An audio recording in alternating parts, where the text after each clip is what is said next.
We've seen Jesus' words in Luke 12 about being ready for him to come back. And then Peter says to him, "Are you telling this parable to everyone, Lord, or just us?"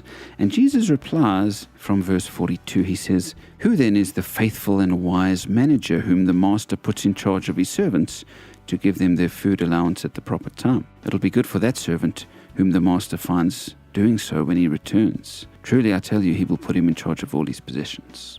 And then right at the end of the passage, Jesus says, "From everyone who has been given much, much will be demanded.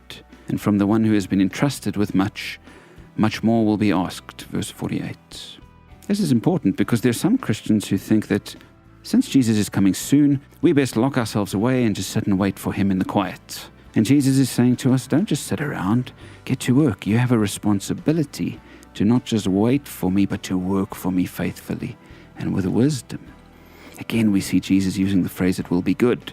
But this time he's applying it to those who are busy working for him when he returns. He wants to find his people doing good works in the world. In fact, according to verse 48, he demands it from us. That's a hard word for some of us to swallow. Sounds a bit too forced in our minds, but it's true.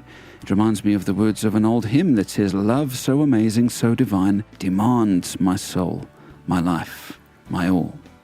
The love that Jesus showed on the cross, it's free for us to receive by faith, but it certainly demands something from us once we've accepted it, because we realize that his free gift of love and forgiveness was bought at an unspeakably high price. And so we want more people to know this, and we give our lives to spread the message however we can. Here's the truth. God has given us each certain responsibilities.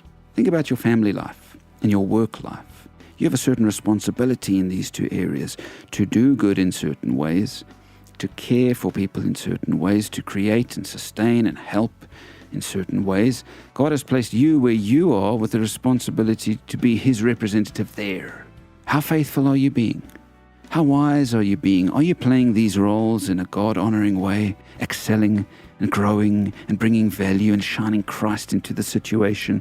Are you doing what you do well and with passion, caring for the people in your environment and consistently doing what God has called you to do?